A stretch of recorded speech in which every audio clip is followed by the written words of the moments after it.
Ravi colours இன்றைய trending பெண்களுக்கான exclusive கலெக்ஷனுடன் kurtis, palazzo pant, Patiala pant, துப்பட்டாக்கள், ஷேப்வேர்கள், நைட்டிகள், பிராண்டட் உள்ளாடைகளும் கிடைக்கும். ரவி கலர்ஸ், நேரு வீதி, ராஜா தியேட்டர் சிக்னல் அருகில், புதுச்சேரி. வணக்கம். முக்கிய செய்திகள். ரேபிஸ் இல்லாத புதுச்சேரியை உருவாக்க விழிப்புணர்வு ஆட்டோ பிரச்சாரம். கொடியசைத்து துவக்கி வைத்தார் சுகாதாரத்துறை இயக்குநர் செவ்வேல். பேரறிஞர் அண்ணாவின் 117வது பிறந்த நாள். முதலமைச்சர் ரங்கசாமி மாலை அணிவித்து மரியாதை. மாவட்ட ஆட்சியர் தலைமையில் பொதுமக்கள் குறைதீர்ப்பு முகாம். பல்வேறு புகார்களுக்கு உடனடி நடவடிக்கை. ரயில்வே மேம்பால கட்டுமான பணிகள். புதுச்சேரி கடலூர் சாலையில் போக்குவரத்து மாற்றம். இனி விரிவான செய்திகள். உலக வெறிநாய் கடி நோய் தினத்தை முன்னிட்டு புதுச்சேரி சுகாதாரத்துறை மூலம் விழிப்புணர்வு ஆட்டோ பிரச்சாரத்தை கொடியசைத்து சுகாதாரத்துறை இயக்குநர் செவ்வேல் துவக்கி வைத்தார். உலக வெறிநாய் கடி நோய் தினத்தை முன்னிட்டு புதுச்சேரி அரசின் சுகாதார மற்றும் குடும்ப நலத்துறை சார்பில் ஆட்டோ ஒளிபெருக்கி வாயிலாக பொதுமக்களுக்கு வெறிநாய் கடி நோய் பற்றிய விழிப்புணர்வையும், நாய் கடித்தவுடன் மக்கள் என்ன செய்ய வேண்டும் என்பது குறித்து ஆட்டோ மூலம் விழிப்புணர்வு ஏற்படுத்த ஏற்பாடு செய்யப்பட்டுள்ளது.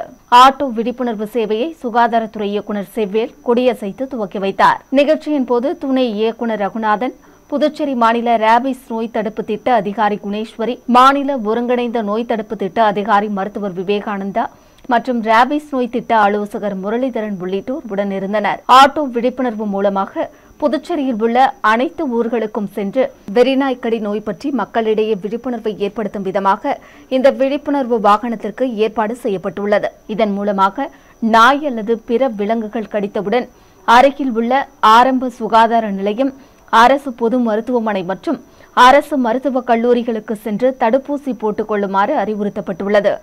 இதன் மூலம் ரேபிஸ் நோயை முற்றிலும் ஒழிக்க பொதுமக்களுக்கு விழிப்புணர்வு ஏற்படுத்தப்பட்டுள்ளது குறிப்பிடத்தக்கது. வீட்டு நாய் மற்றும் தெருநாய்களுக்கு கருத்தடை செய்ய வேண்டும். இதன் மூலம் இனப்பெருக்கத்தை கட்டுப்படுத்த முடியும். நாய்கள் மற்றும் பிற விலங்குகள் கடித்துவிட்டால் காயத்தை 10 முதல் 15 நிமிடங்களுக்குள் சோப்பு மற்றும் தண்ணீரை கொண்டு கழுவ வேண்டும். பேரறிஞர் அண்ணாவின் 117வது பிறந்த நாளை முன்னிட்டு அவரின் திருவுருவ சிலைக்கு முதலமைச்சர் ரங்கசாமி மாலை அணிவித்து மரியாதை செலுத்தினார். சமூக நீதி மற்றும் கல்வி வளர்ச்சிக்கு பாடுபட்ட பேரறிஞரின் 117வது பிறந்த நாள் தமிழகம் மற்றும் புதுச்சேரியில் சிறப்பாக கொண்டாடப்பட்டது. அதேபோல் புதுச்சேரி அரசு சார்பில் பேரறிஞர் அண்ணாவின் பிறந்த நாள் கொண்டாடப்பட்டது. இதையொட்டி ஒதியஞ்சாலை சந்திப்பில் அமைந்துள்ள அவரின் திருவுருவ சிலைக்கு முதலமைச்சர் ரங்கசாமி மாலை அணிவித்தும் மலர் தூவியும் மரியாதை செலுத்தினார். அவரைத் தொடர்ந்து பொதுப்பணித்துறை அமைச்சர் லட்சுமி நாராயணன், அரசு கொறடா ஏ.கே.டி. ஆறுமுகம், சட்டமன்ற உறுப்பினர்கள் கே.எஸ்.பி. ரமேஷ், லட்சுமிகாந்தன், பிரகாஷ்குமார் ஆகியோர் மாலை அணிவித்தும் மலர் தூவியும் மரியாதை செலுத்தினர். மாவட்ட ஆட்சியர் அலுவலகத்தில் நடைபெற்ற பொதுமக்கள் குறைதீர்ப்பு முகாமில் பொதுமக்களின் பல்வேறு புகார்களை பெற்றுக்கொண்ட மாவட்ட ஆட்சியர் உடனடியாக நடவடிக்கை எடுப்பதாக உறுதியளித்தார். புதுச்சேரி மாநிலத்தில் துணைநிலை ஆளுநர் அறிவுறுத்தலின் பேரில் ஒவ்வொரு மாதமும் பொதுமக்கள் குறைதீர்ப்பு முகாமுக்கு ஏற்பாடு செய்யப்பட்டுள்ளது. அதன்படி இந்த மாதத்திற்கான குறைதீர்ப்பு முகாம் மாவட்ட ஆட்சியர் வளாகத்தில் ஆட்சியர் குலோத்துங்கன் தலைமையில் நடைபெற்றது. திங்கட்கிழமை காலை 10 மணி முதல் 12 மணி வரை பொதுமக்களிடம் குறைகள் கேட்கப்பட்டன. சென்ற மாதம் பொதுமக்களிடமிருந்து பெறப்பட்ட மனுக்கள் மீது எடுக்கப்பட்ட நடவடிக்கைகள் குறித்து துறை அதிகாரிகளுடன் ஆலோசனை நடத்திய மாவட்ட ஆட்சியர் இந்த மாதத்திற்கான பல்வேறு மனுக்களை பெற்றுக் கொண்டார்.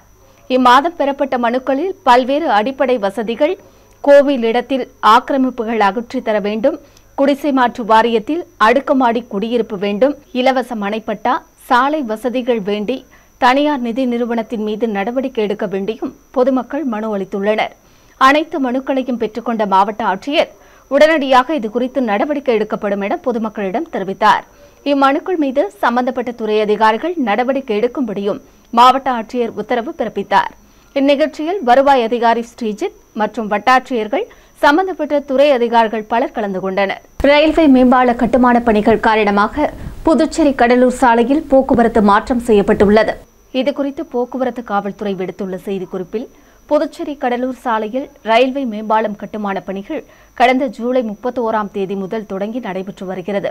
இப்பணிக்காக 15ஆம் தேதி முதல் ஏஎஃப்டி ரயில்வே கிராசிங் முழுமையாக மூடப்பட உள்ளது. இதையொட்டி பொதுமக்களின் நலன் கருதி 15ஆம் தேதி முதல் தற்காலிக போக்குவரத்து மாற்றம் செய்யப்பட்டுள்ளது. வெங்கட சுப்பரெட்டியார் சதுக்கத்திலிருந்து ஒருங்கிணைந்த நீதிமன்ற வளாகம் மற்றும் வனத்துறைக்கு செல்வோர் வழக்கம் போல் செல்லலாம் என்றும் திரும்பி வரும்பொழுது பிரதான வாயிலில் இடதுபுறம் திரும்பி புதிய சிமெண்ட் சாலை வழியாக வெங்கடசுப்பரெட்டியார் சதுக்கத்தை அடைய வேண்டும் என்று தெரிவிக்கப்பட்டுள்ளது. வாகன ஓட்டிகள் மற்றும் பொதுமக்கள் இந்த தற்காலிக போக்குவரத்து மாற்று ஏற்பாடுகளை கடைபிடித்து ரயில்வே மேம்பால பணிகள் முடியும் வரை ஒத்துழைப்பு தருமாறும் கேட்டுக் கொள்ளப்பட்டுள்ளது. புதுச்சேரி கிழக்கு கடற்கரை சாலை நவீன மீனங்காடி அருகே தனியார் மீன்கடையை அகற்ற வலியுறுத்தி மீனவ பெண்கள் 100க்கும் மேற்பட்டோர் திடீர் முற்றுகை போராட்டத்தில் ஈடுபட்டதால் பரபரப்பு ஏற்பட்டது. புதுச்சேரி கிழக்கு கடற்கரை சாலையில் நகராட்சியின் நவீன மீனங்காடி அமைந்துள்ளது. இதன் அருகே தனியாருக்கு சொந்தமான மீன்கடை இயங்கி வருகிறது. இந்த கடையால் சாலையோரம் மீன் விற்பனை செய்யும் பெண்களின் வாழ்வாதாரம் பாதிக்கப்படுவதாகவும் உடனடியாக அந்த மீன்கடையை அகற்ற வேண்டும் என மீனவ பெண்கள் தொடர்ந்து குற்றம் சாட்டினர். முதலமைச்சர் மற்றும் துறை அதிகாரிகளிடம் முறையிட்டு வந்ததாக கூறப்படுகிறது. ஆனால் இதுவரை அந்த மீன்கடை அகற்றப்படவில்லை. இந்த நிலையில் சாலையோரம் மீன் விற்பனை செய்யும் பெண்கள் கிழக்கு கடற்கரை சாலையில் உள்ள தனியார் மீன்கடையை முற்றுகையிட்டு போராட்டத்தில் ஈடுபட்டனர். போராட்டத்தில் 100க்கும் மேற்பட்ட மீனவ பெண்கள் தனியார் மீன்கடையை கண்டித்து கண்டன கோஷங்களை எழுப்பியதால் அப்பகுதியில் பரபரப்பு ஏற்பட்டது. இதுகுறித்து மீனவ பெண்கள் கூறுகையில், ஆட்சியாளர்களின் ஒத்துழைப்போடு தனியார் மீன்கடை இயங்கி வருவதாகவும் இதனால் சாலை ஓரம் மீன் விற்பனை செய்யும் தங்களது வாழ்வாதாரம் பாதிக்கப்படுவதாகவும் புகார் தெரிவித்தனர். எனவே உடனடியாக தனியார் மீன்கடையை அகற்ற வேண்டும் என்றும் அகற்றாவிட்டால் போராட்டம் தொடரும் என்றும் அவர்கள் எச்சரிக்கை விடுத்தனர். திஷா கண்காணிப்பு குழுவின் செயல்பாடுகள் குறித்து மத்திய மதிப்பீட்டு குழுவுடன் புதுச்சேரி முதலமைச்சர் ரங்கசாமி ஆலோசனை நடத்தினார்.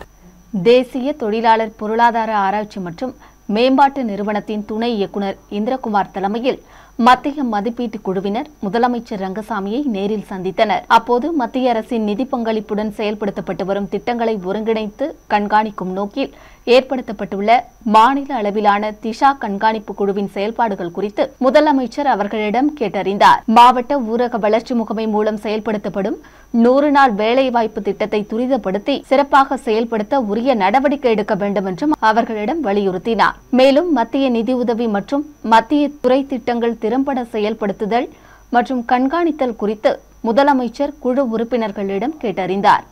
மத்திய மதிப்பீட்டு குழுவைச் சேர்ந்த மார்ஷல் பிர்வா, சைதாலி ராய், புதுச்சேரி மாவட்ட ஊரக வளர்ச்சி முகமையின் மாநில திட்ட மேலாளர் பவானி ஆகியோர் உடனிருந்தனர். மாஹே ஏனாம் அரசு மருத்துவமனைகளில் ஒப்பந்த அடிப்படையில் மருத்துவர்களை நியமிக்க நேரடி தேர்வு நடைபெற உள்ளதாக சுகாதாரத்துறை இயக்குநர் செவ்வேல் தெரிவித்துள்ளார். இதுகுறித்து புதுச்சேரி சுகாதாரத்துறை இயக்குநர் செவ்வேல் வெளியிட்டுள்ள செய்திக்குறிப்பில், புதுச்சேரி மாநிலம் மாஹே ஏனாம் பிராந்தியங்களில் உள்ள அரசு மருத்துவமனைகளில் காலியாக உள்ள 10 சிறப்பு மருத்துவர்கள், 4 பொது மருத்துவ அதிகாரி பணியிடங்கள் என மொத்தம் 14 இடங்கள் ஒப்பந்த அடிப்படையில் நிரப்பப்பட உள்ளதாக தெரிவித்துள்ளார். இதற்கான நேரடி தேர்வு வருகிற 29ஆம் தேதி ஏனாம் அரசு மருத்துவமனையிலும் 30ஆம் தேதி மாஹே அரசு மருத்துவமனையிலும் நடைபெற உள்ளதாக தெரிவித்துள்ளார். தேர்வில் கலந்து கொள்ள வருவோர்கள் 65 வயதுக்கு மிகாமல் இருக்க வேண்டும் என்றும் தங்களது சான்றிதழ், அசல் மற்றும் நகல்களுடன் நேரடி தேர்வில் கலந்து கொள்ள வேண்டும் என்றும் அறிவுறுத்தப்பட்டுள்ளது. சிறப்பு மருத்துவர் பணிக்கு முதுநிலை மருத்துவம், MD, MS, DNP மற்றும் டிப்ளமோ படித்தவர்கள் பங்கேற்கலாம் என்றும் தேசிய மருத்துவ கவுன்சிலில் பதிவு செய்திருப்பது அவசியம் என்றும் குறிப்பிடப்பட்டுள்ளது. முதுநிலை மருத்துவம் படித்தவர்கள் 3 ஆண்டு அனுபவமும், டிப்ளமோ படித்தவர்களுக்கு 5 ஆண்டுகள் அனுபவமும் இருக்க வேண்டும் என்றும் அவர்களுக்கு மாதம் 1 லட்சம் ரூபாய் சம்பளம் வழங்கப்படும் என்றும் குறிப்பிடப்பட்டுள்ளது. பொது மருத்துவ அதிகாரி பணிக்கு நேர்முக தேர்வில் கலந்து கொள்வோர்கள் MBBS முடித்து தேசிய மருத்துவ கவுன்சிலில் பதிவு செய்திருக்க வேண்டும் என்றும் இவர்களுக்கு மாதம் 80,000 ரூபாய் சம்பளம் வழங்கப்படும் என்றும் செய்திக்குறிப்பில் தெரிவிக்கப்பட்டுள்ளது. அடுத்து வருவது புதுவையின் இன்றைய தங்கம் மற்றும் வெள்ளி விலை விவரம்.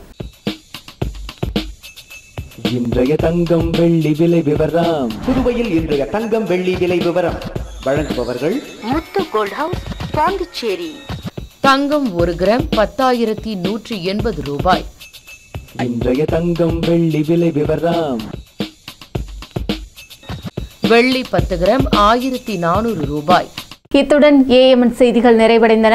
வணக்கம். உங்கள் AMN டிவி செய்திகளை யூடியூபில் உடனுக்குடன் காண AMN டிவி பாண்டிச்சேரி சேனலை சப்ஸ்கிரைப் செய்யுங்கள். பெல் பட்டனை மறக்காமல் கிளிக் செய்யுங்கள்.